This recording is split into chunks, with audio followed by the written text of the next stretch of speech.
Bienvenidos al siglo XXI, o al menos a la versión del siglo XXI que nuestras leyes nos permiten tener.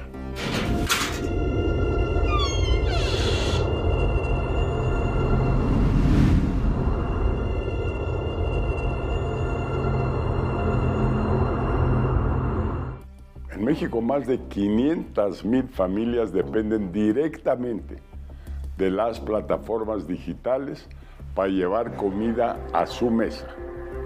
La economía colaborativa, esa que usted usa para pedir un coche, una hamburguesa o rentar un cuarto para el fin de semana, representa un mercado de miles de millones de pesos anuales en nuestro país. Vivimos en la era de los algoritmos y la inmediatez, pero a la hora de gobernar, nuestras autoridades siguen usando un abaco y la Ley Federal del Trabajo de 1970. Hoy, en Gabinete de Sombra, analizamos el ridículo y costoso choque entre el futuro que ya nos alcanzó y una legislación que sigue atrapada en el siglo pasado. 55%.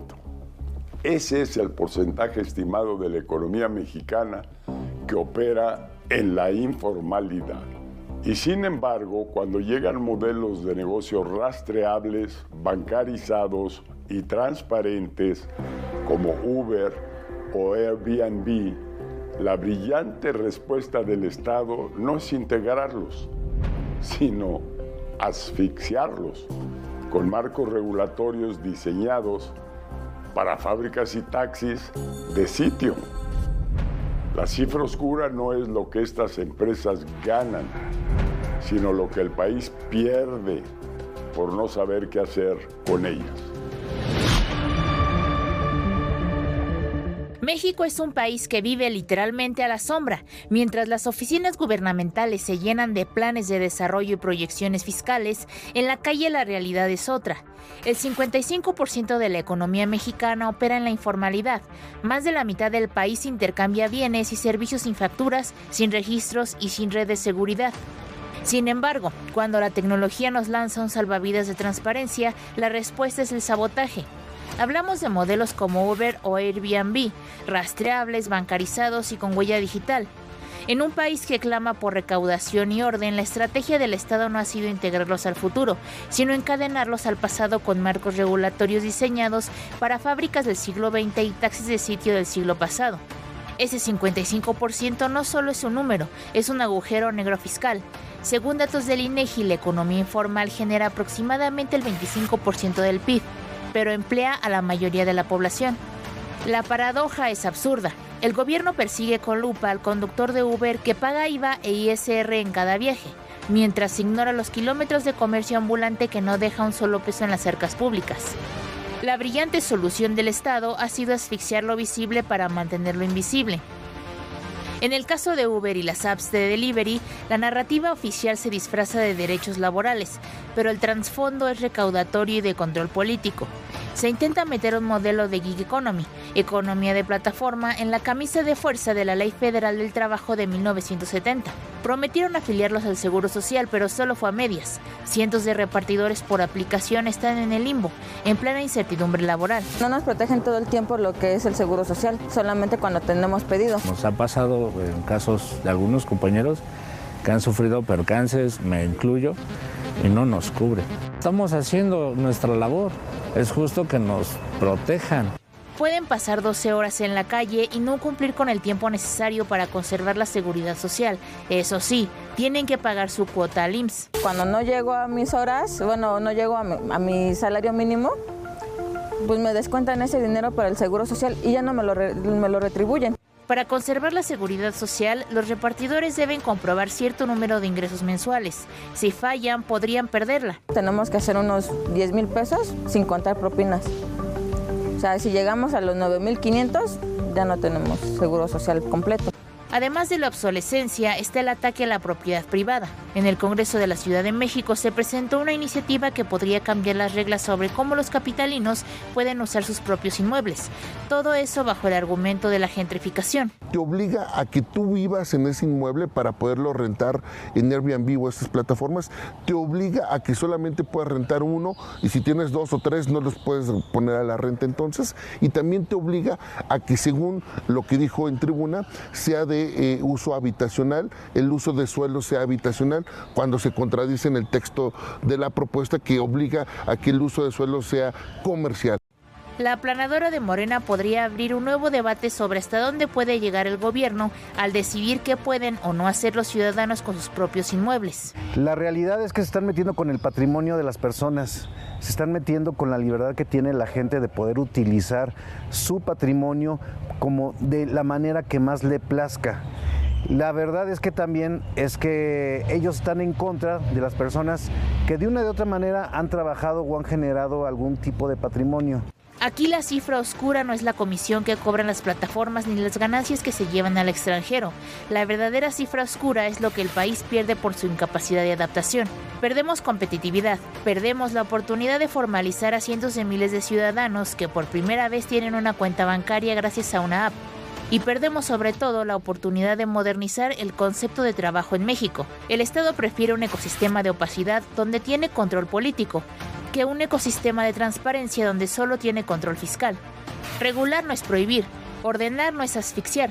El 55% de informalidad es el síntoma de un sistema fallido que expulsa a sus ciudadanos a la precariedad.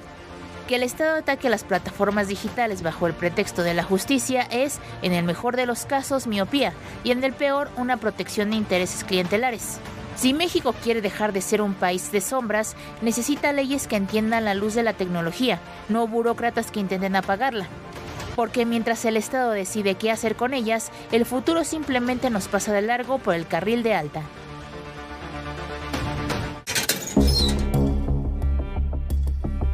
Entramos al consejo de sombra. Seamos cínicos por un momento para hablar de regulación bajo la bandera de justicia social y derechos laborales. Para entenderlo, nos acompaña hoy Miguel Gallardo Guerra, académico del Departamento de Derecho de la Universidad Iberoamericana, mi alma mater. Vamos a nuestra pregunta incómoda.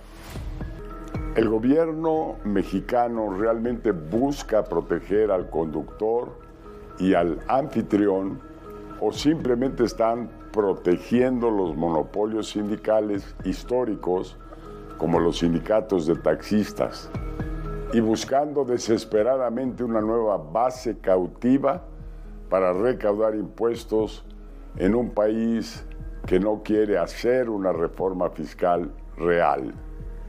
Muchas gracias por la pregunta y yo te comentaría que en México se han logrado ciertos avances en temas de tecnología y temas regulatorios, pero la realidad es que falta mucho por hacer. El gobierno mexicano y el país ha tomado una posición más tradicional desde mi punto de vista en el tema regulatorio y no ha logrado impulsar de manera muy proactiva y reconociendo las diferencias en el sector temas tecnológicos. Se trata de regular estos mercados de una forma tradicional y no se reconoce las diferencias de los mercados tecnológicos. Los mercados tecnológicos necesitan, para poderse desarrollar en México, una regulación mucho más proactiva, mucho más enfocada en riesgo, totalmente visualizando que estas nuevas tecnologías promueven la innovación y promueven la competencia de forma activa. La regulación tradicional, más que promover el sector digital, lo que hace, si no se logra esta distinción, es desincentivar la inversión y detener los avances tecnológicos que tanto se necesitan en México para beneficio de los usuarios y de los clientes finales. Sí, bien. El conductor debe presionar sobre la hipocresía del Estado, exigirle una app, las garantías laborales que el propio Estado le niega al 70% del país. ¿Quién debe de actuar? Bueno, deben de actuar efectivamente, el conductor como una parte importante de todo este proceso, pero no nada más el conductor, sino también debe de participar activamente todo el gremio, ¿no? Debemos de presionar a las autoridades y al gobierno mexicano para que reconozca estos derechos y para que siga diseñando regulación que sea flexible, que sea neutral, que sea positiva y que genere y que reconozca estas diferencias actualmente basadas en la tecnología y en todos los requerimientos y en lo que está sucediendo no nada más en México, sino a nivel internacional. Entonces es muy importante el que como ciudadanos y específicamente como partes involucradas en este tipo de sectores, participemos activamente presionando para que la regulación sea dinámica, mucho más incluyente y que reconozca la tecnología como una realmente actividad y como un foro y como un sector adicional en beneficio de los conductores y de los clientes finales. Bien, sí, y si mañana aprueban una ley que obliga a Uber, Didi o Rappi a clasificar a todos como empleados tradicionales, ¿el resultado es más derechos o simplemente el encarecimiento del servicio al punto de que desaparezca del mercado mexicano? ¿Qué es tu opinión? Bueno, mi opinión es que si no se logra este análisis integral, lo que puede suceder es que el servicio se va a encarecer, se complica y se desmotiva la inversión en estos sectores y lo que esto genera es una afectación directa a los usuarios finales. Entonces es importante que la evolución de la normativa sea muy balanceada, sea neutral y reconozca estas diferencias del sector. Lo que ha sucedido desde mi punto de vista en México es que la regulación ha mantenido este enfoque tradicional en el sector. Entonces toma este tipo de decisiones y no impulsa y no reconoce las diferencias que existen en temas tecnológicos que son muy benéficas para la población. Si no se permite y si la regulación va retrasada de lo que está sucediendo en el mercado y de lo que está sucediendo con la tecnología, entonces más que incentivar el sector, lo que sucede es se limita y se prohíbe. Y esto al final de cuentas afecta a los usuarios finales, que son los que realmente tendrían que tener el mayor beneficio con una mayor competencia y con mayor diversidad de servicios. ¿Cómo la hiperregulación termina al final siendo una barrera de entrada para que nuevas startups mexicanas compitan contra los gigantes que ya están instalados? Bueno, si la regulación se mantiene bajo un diseño tradicional y analógico, esto desincentiva que empresas y que sectores tecnológicos se desarrollen en el país.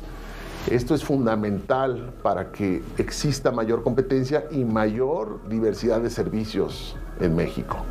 Si la regulación en México va retrasada y no realmente motiva y reconoce las diferencias de estos sectores, lo que sucede es sigue manteniendo un esquema analógico de los servicios y realmente desincentiva la inversión y el desarrollo de nuevas tecnologías. Por eso es importante que la regulación y las autoridades tomen en cuenta que el proceso evolutivo tecnológico es muy dinámico y este proceso tiene que ser analizado regulatoriamente y tiene que haber leyes que realmente reconozcan estos cambios dinámicos que permiten una mayor cantidad de servicios para el sector. Entonces es fundamental que la mentalidad de los reguladores y que las autoridades tomen en cuenta estas diferencias y sean mucho más dinámicas en la emisión de regulación que incentive por un lado los nuevos servicios y las nuevas tecnologías y también que genere certeza jurídica y que genere claridad para las empresas que están desarrollando estos modelos tecnológicos y que quieren seguir creciendo en México y que quieren traer recursos. Se necesita esta certeza, esta claridad y esta, yo te diría, normalmente avance de la regulación en México para que las tecnologías se desarrollen, ¿no? Es muy claro que tenemos que estar actualizados en el marco regulatorio. Te agradezco muchísimo la exposición de estos conceptos y que serán de gran utilidad. Muchas gracias. Muchas gracias. Cuando un político no entiende cómo funciona una app, su primer instinto es prohibirla. Lo hemos visto, topes de noches en Airbnb, en la Ciudad de México, para combatir la gentrificación. Como si la crisis de vivienda fuera culpa de un turista y no de décadas de mala planeación urbana. O el brillante espectáculo en el Aeropuerto Internacional de la Ciudad de México, donde si usted quiere usar un Uber, tiene que caminar con sus maletas 1 kilómetro hacia la avenida por su propia seguridad.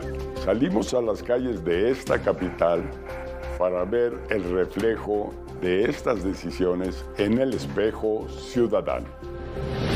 Así de bote pronto no noto la diferencia ahora. Me parece muy injusto lo que están haciendo, porque viene un mundial. ¿Qué van a hacer con tanto turistas si los Ubers aparte están en muy mal estado y no son suficientes? No me siento más seguro, me siento muy mal. Pues sí, más seguro porque no es necesario, hay muchos taxis en el aeropuerto que dan el servicio ahí inmediatamente, y los Uber tengo entendido que van a estar en un estacionamiento lejano, entonces es complicado moverse hacia allá, sobre todo si traes equipaje. Yo creo que por los dos, o sea, yo creo que sí hay intereses de por medio. Para proteger las grandes cadenas hoteleras. Como de este rollo de la gentrificación, más que de los hoteles, pero podría ser. Yo creo que el Airbnb es bueno, y los hoteles también son dos sistemas, ¿verdad? De atender a la gente que está de vacaciones. Yo creo que los dos sistemas funcionan bien y siempre hay gente para todo. No, creo que saben cómo, si nos tienen vigilados, cómo no las van a saber usar. Yo creo que más por los impuestos. Pues no dudo que haya gente que sí lo intente comprender, pero pues digo, el capitalismo está en todos lados, ¿no? Y sobre todo ahí arriba, ¿no? Entonces supongo que sí. Solo veo una nueva forma de cobrar impuestos. No, como una aplicación, no creo que sea, lo vean nada más los legisladores. Pues ahí además el dinero va a la hacienda, no va a los legisladores, eso. No creo, ni les preocupa eso, yo creo. Nadie sabe mejor qué le conviene más a la gente que la gente misma en las calles. Es momento de abrir el expediente prohibido, porque mientras aquí discutimos si el agua moja, en el resto del mundo ya encontraron soluciones. Para analizar este expediente recibimos a Cici Maribel de la Peña Mendoza, quien es directora y fundadora de D.Network y directora del capítulo Gaza México. Sí, México está regulando la economía digital con visión de futuro, o simplemente estamos reaccionando tarde, mal y de malas ante tecnologías que ni siquiera entendemos. ¿Qué opinas? Licenciado, usted no lo pudo poner más claro. Definitivamente México no ha seguido o no ha tomado una línea específica en cómo regular toda la economía digital y todo lo que ello implica.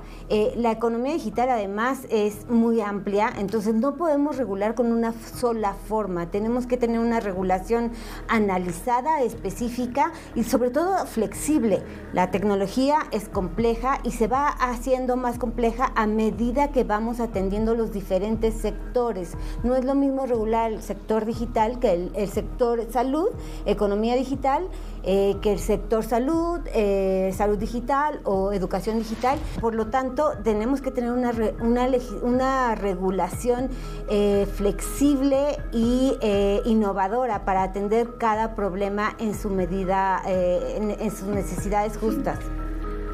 A ver, si las restricciones operativas en aeropuertos para plataformas de movilidad o, por ejemplo, los topes de hospedaje en Airbnb realmente protegen a sectores vulnerables de la población o terminan siendo un escudo que protege a carteles de transporte y consorcios hoteleros a costa de castigar al usuario? No, efectivamente la tecnología ha llegado para solucionar muchos de los problemas a los que ya nos enfrentábamos.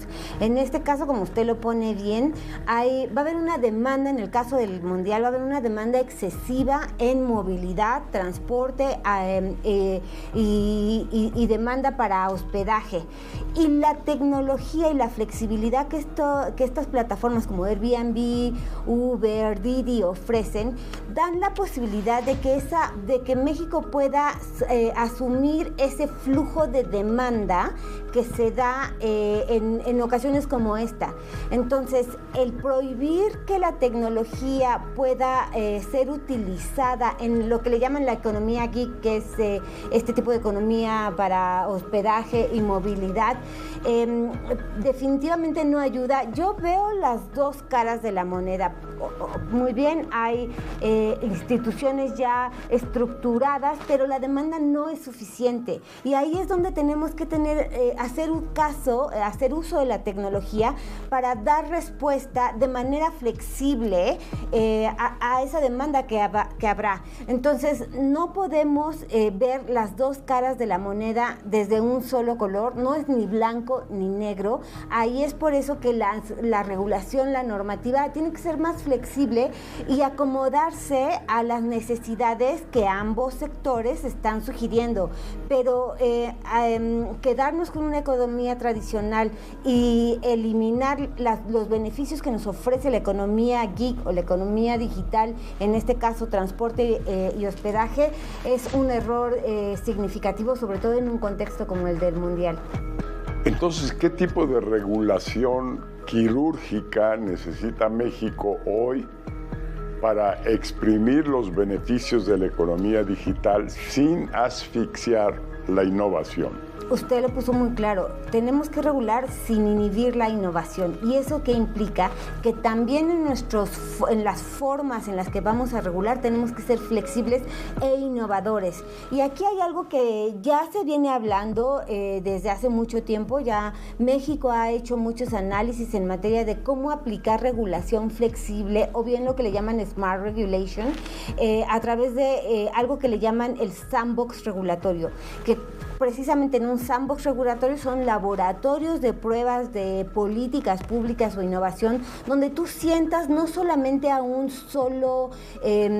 sola visión, o el Estado o el sector privado, sino sientas en una mesa a varios actores, sector privado, academia, sociedad civil, gobierno, y donde juntos se sientan en una mesa a dialogar y a discutir los pros, los contras y cuáles son los marcos normativos en el momento que se pueden aplicar o que podrían ser por ahí un poco más flexibles, donde la autoridad podría ser un poco más flexible para precisamente permitir que cuando sea necesario y sobre todo siempre orientado al usuario, esta regulación pueda no ser tan rígida, sino pueda moverse con siempre, lo que sí es importante, siempre tener en cuenta los componentes de seguridad y con la visión al usuario, ¿no? Asegurarnos de que el usuario, que es el que está consumiendo el producto, está completamente protegido.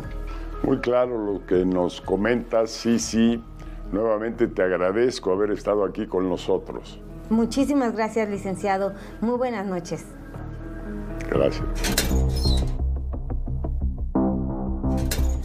Llegamos al final. La conclusión es tan simple como deprimente.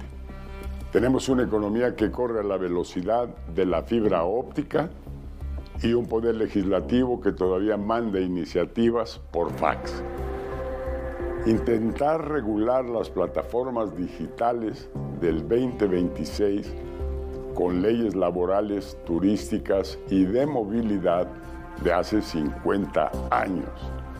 Es como intentar arreglar un iPhone dándole de martillazos. Sí, la economía digital necesita reglas claras, necesita pagar lo justo y proteger a quienes la operan. Pero si el objetivo del Estado es prohibir para proteger monopolios arcaicos o regular para exprimir impuestos sin ofrecer servicios a cambio, entonces no estamos protegiendo el futuro de México. Estamos garantizando que nuestro principal producto de exportación siga siendo el rezago. Muy buenas noches y bienvenidos al futuro, o lo que nos dejen de él.